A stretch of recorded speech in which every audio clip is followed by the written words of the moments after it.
Francisco Cândido Xavier, mais conhecido como Chico Xavier, Pedro Leopoldo, 2 de abril de 1910 Uberaba, 30 de junho de 2002, foi um médium filantropo e um dos mais importantes expoentes do espiritismo. Chico Xavier escreveu mais de 450 livros, que até o ano de 2010 já haviam vendido mais de 50 milhões de exemplares. Os direitos autorais das obras foram cedidos para instituições de caridade. Também psicografou cerca de 10 mil cartas, nunca tendo cobrado algo do destinatário. Seus empregos foram vendedor, tecelão e datilógrafo, tendo vivido de forma modesta do salário que recebia do Ministério da Agricultura. Seu legado ultrapassou as barreiras religiosas e hoje ele é reconhecido como o maior líder espiritual do Brasil, sendo uma das personalidades mais admiradas e aclamadas no país, ressaltado principalmente por um forte altruísmo.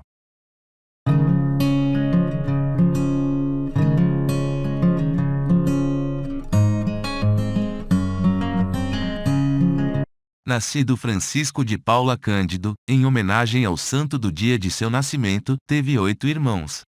Era parte de uma família de modestas condições, filho de João Cândido Xavier, um vendedor de bilhetes de loteria, e de Maria João de Deus, uma lavadeira católica, ambos analfabetos.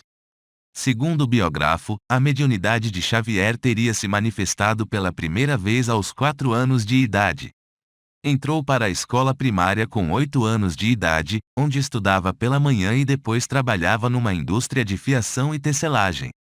Em 1922, quando estava no 4º ano, recebeu menção honrosa por uma redação em um concurso estadual sobre o centenário da independência do Brasil, que confidenciou ao professor ter sido ditada por um homem do outro mundo.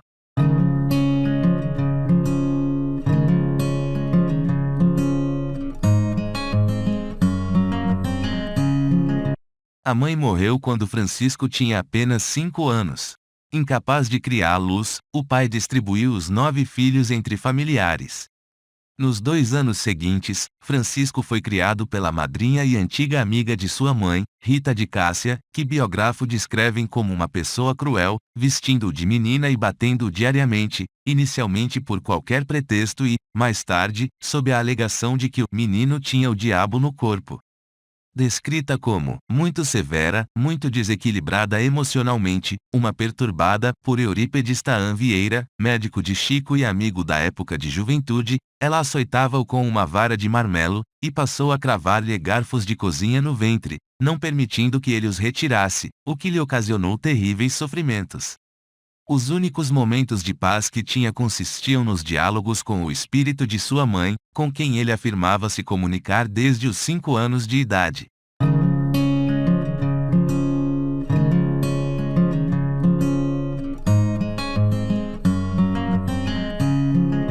Em 1927, então com 17 anos de idade, Francisco viu-se diante da insanidade de uma irmã, que acreditou ser causada por um processo de obsessão espiritual. Nesta época, passou a escrever poesias, cuja autoria atribuía aos espíritos. A partir de 1931 passou a afirmar que os autores eram diversos poetas falecidos. Em 1928, começou a publicar nos periódicos O Jornal, do Rio de Janeiro, e Almanaque de Notícias, de Portugal.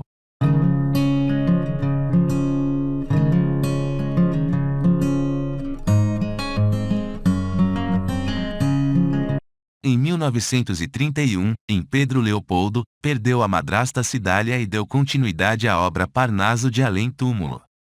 Esse ano também marcou a maioridade do médium e foi quando ele afirmou ter tido o primeiro encontro com seu mentor espiritual Emanuel, à sombra de uma árvore, na beira de uma represa. Xavier dizia que o mentor o informa sobre a sua missão de psicografar uma série de 30 livros e explica-lhe que para isso são-lhe exigidas 3 condições: disciplina, disciplina e disciplina. Ao publicar suas primeiras obras, passou a assinar com o nome paterno de Francisco Cândido Xavier. Esta mudança foi oficializada em abril de 1966, quando chegou da sua segunda viagem aos Estados Unidos. Em 1932, foi publicado O Parnaso de Além Túmulo pela Federação Espírita Brasileira, FEB. A obra é uma coletânea de poesias atribuídas a espíritos de poetas brasileiros e portugueses. Continuou com o seu emprego de escrevente datilógrafo na Fazenda Modelo da Inspetoria Regional do Serviço de Fomento da Produção Animal, iniciado em 1935, e a exercer as suas funções no Centro Espírita Luiz Gonzaga, atendendo aos necessitados com receitas, conselhos e psicografando.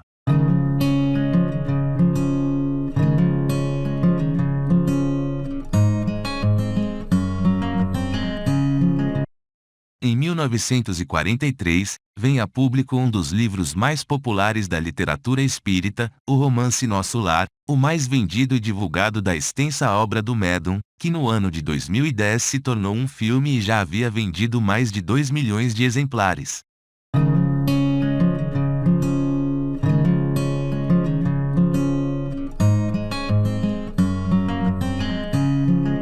Em 1955, Chico Xavier conheceu pessoalmente o médium e então estudante de medicina Aldo Vieira, o que resultou em uma parceria espírita, que durou até 1966, na qual psicografaram 17 livros em conjunto. Em 22 de maio de 1965, Chico Xavier e Aldo Vieira viajaram para Washington, Estados Unidos, a fim de divulgar o espiritismo no exterior. Com a ajuda de Salim Salomão Haddad, presidente do Centro Christian Spirit Center, e sua esposa Phyllis, estudaram inglês e lançaram o livro Ideal Espírita, com o nome de The Word of the Spirits. No Natal de 1965, Xavier e Vieira promoveram uma distribuição de alimentos e roupas para mais de 11 mil pessoas que formaram uma fila na porta do Comunhão Espírita Cristã.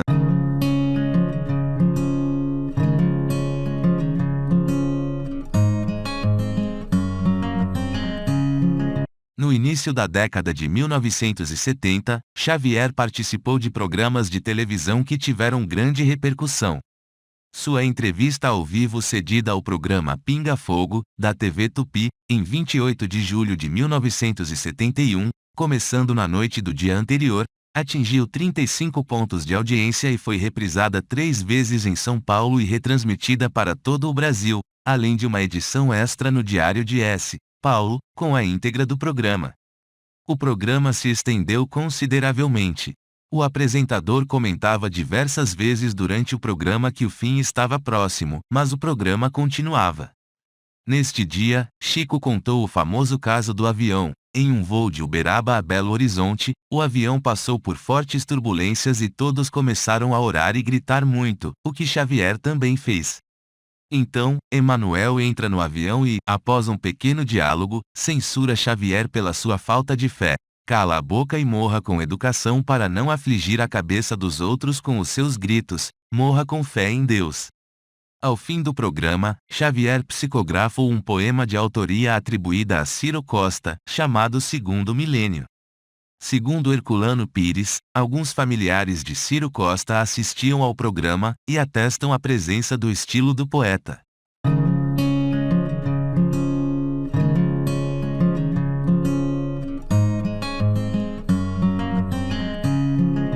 Em 1980 já havia 2.000 instituições de caridade fundadas, ajudadas ou mantidas graças aos direitos autorais dos seus livros psicografados ou a campanhas beneficentes promovidas por ele. Em 1980, foi proposto para se candidatar ao Prêmio Nobel da Paz, campanha encabeçada pelo amigo Augusto César Vanucci, então diretor da Rede Globo, concorrendo com vultos da época, como João Paulo II, prestes a visitar o Brasil pela primeira vez, e pelo líder sindicalista polonês Lech Walesa. Pelo extenso trabalho social exercido pelo médium mineiro, achavam certa sua vitória, já que Madre Teresa de Calcutá, com um trabalho menos vultoso, fora premiada no ano anterior. Mas nenhum destes ganhou. Uma instituição da ONU, de acolhimento a refugiados internacionais, levou o Nobel naquele ano. No ano de 1994, o tabloide norte-americano National Examiner publicou uma matéria em que, no título, declarava que fantasmas escritores fazem romancista milionário. A matéria foi divulgada no Brasil com destaque pela hoje extinta revista Manchete, com o título de Secretário dos Fantasmas, onde se declarava que, segundo informava a National Examiner, o médium brasileiro ficou milionário, havendo ganho 20 milhões de dólares como secretário de fantasmas. A revista Manchete continuava, segundo o jornal, ele é o primeiro a admitir que os 380 livros que lançou são de ghostwriters, mas ghosts, mesmo, em sentido literal. É que Chico simplesmente transcreve as obras psicografadas de mais de 500 escritores e poetas mortos e enterrados.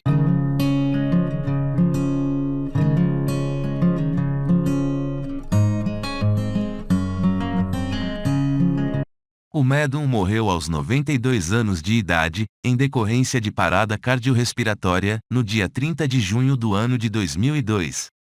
Conforme relatos de amigos e parentes próximos, Xavier dizia que iria desencarnar em um dia em que os brasileiros estivessem muito felizes e em que o país estivesse em festa, para assim o desencarne dele não causar tristeza. O então presidente do Brasil, Fernando Henrique Cardoso, emitiu nota sobre a morte do médium. Grande líder espiritual e figura querida e admirada pelo Brasil inteiro, Chico Xavier deixou sua marca no coração de todos os brasileiros, que ao longo de décadas aprenderam a respeitar seu permanente compromisso com o bem-estar do próximo.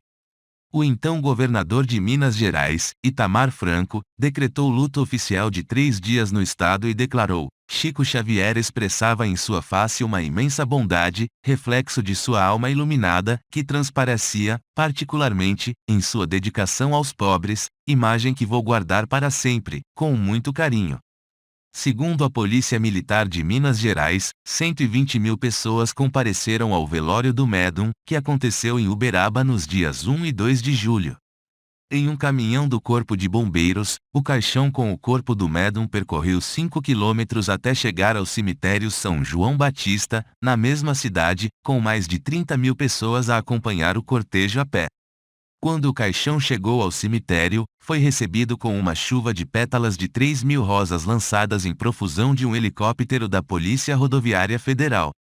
Os Centros Espíritas fundados por Chico Xavier, Grupo Espírita da Prece e Comunhão Espírita Cristã em Uberaba, e Centro Espírita Luiz Gonzaga em Pedro Leopoldo, continuam funcionando e realizando muitas assistências de caridade. Em 2014, o Ministério Público Federal de Uberaba firmou um acordo com o filho adotivo do médium Chico Xavier, Eurípedes Higino, que prevê a proteção e catalogação do acervo do médium.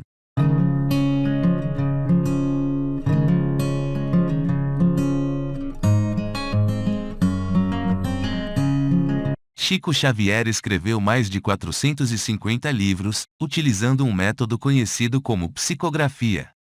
Por considerar suas habilidades um dom para ajudar as pessoas, não aceitava dinheiro ou gratificações por seus escritos, tendo cedido os direitos autorais para instituições de caridade. Vendeu mais de 50 milhões de exemplares em português, com traduções para o inglês, espanhol, japonês, esperanto, francês, alemão, italiano, russo, mandarim, romeno, sueco, grego, húngaro e outros, inclusive em braille. Escreveu também cerca de 10.000 cartas de mortos para suas famílias, nunca tendo cobrado por isso. As cartas eram tidas como psicografias autênticas pelos familiares e algumas chegaram a ser aceitas e valoradas como provas úteis em casos de julgamentos judiciais. Uma de suas psicografias mais famosas, e que teve repercussão mundial, foi a de um caso ocorrido em Goiânia, no qual José Divino Nunes, acusado de matar o melhor amigo, Maurício Henriques, foi inocentado pelo juiz, que aceitou como prova válida, entre outras apresentadas pela defesa, um depoimento da própria vítima, já falecida, por meio de texto psicografado por Chico Xavier. O caso aconteceu em outubro de 1979. Assim, o presumido espírito de Maurício teria inocentado o amigo dizendo que tudo não teria passado de um acidente. Depoimentos psicografados por Chico Xavier também foram aceitos como provas judiciais em outros 3 casos de julgamento de homicídio internacionalmente repercutidos.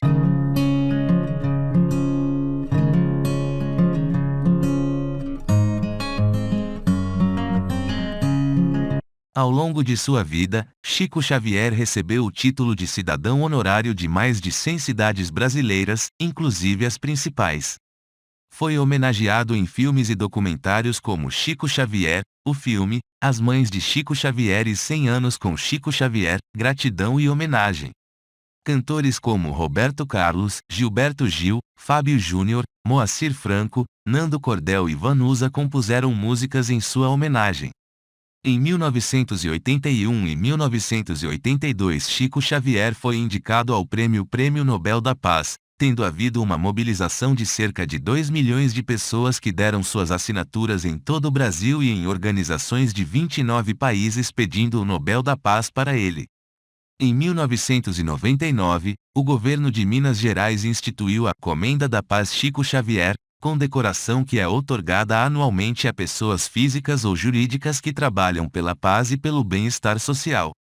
Em 2000, Chico Xavier foi eleito Mineiro do Século XX, seguido por Santos Dumont e Juscelino Kubitschek, em um concurso popular realizado pela Rede Globo Minas, tendo vencido com 704.030 votos. Após Chico Xavier falecer, a casa onde ele morou entre 1948 e 1959 e a casa em que ele morou entre 1959 e 2002 foram transformadas em museus sem fins lucrativos em referência à sua vida e obra, e o interior da fazenda modelo de Pedro Leopoldo, local onde ele trabalhou como datilógrafo entre 1930 e o final dos anos 50, também foi transformado em um memorial em sua homenagem. Em 2006, em uma votação popular promovida pela revista Época, ele foi eleito o maior brasileiro da história.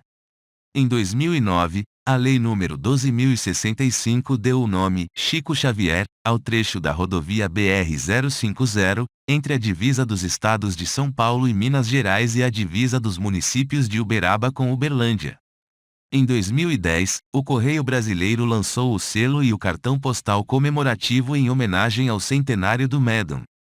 No mesmo ano, a Casa da Moeda do Brasil lançou a Medalha Comemorativa do Centenário de Chico Xavier. O centenário do Médon também foi comemorado em uma sessão solene pela Câmara dos Deputados do Brasil, à época presidida por Michel Temer.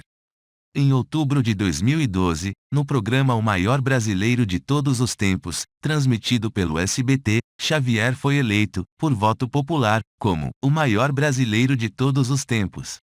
Na semifinal do programa, disputou com Ayrton Senna, venceu com 63,8% dos votos. Na final do programa, Xavier disputou com Santos Dumont e Princesa Isabel, vencendo com 71,4% dos votos. Em 2016 foi inaugurado em Uberaba o Memorial Chico Xavier, construído em colaboração do Instituto Chico Xavier com a Prefeitura da cidade. Dia 29 de outubro de 2020, foi inaugurada uma estátua de bronze de Xavier em tamanho real na Praça Rui Barbosa, em Uberaba. Ela foi feita pela artista plástica Vânia Braga. Através da Lei 14.201 de 2021, Francisco Cândido Xavier teve seu nome inscrito no Livro dos Heróis e Heroínas da Pátria, documento que preserva os nomes de figuras que marcaram a história do Brasil e encontra-se no Panteão da Pátria e da Liberdade Tancredo Neves, em Brasília.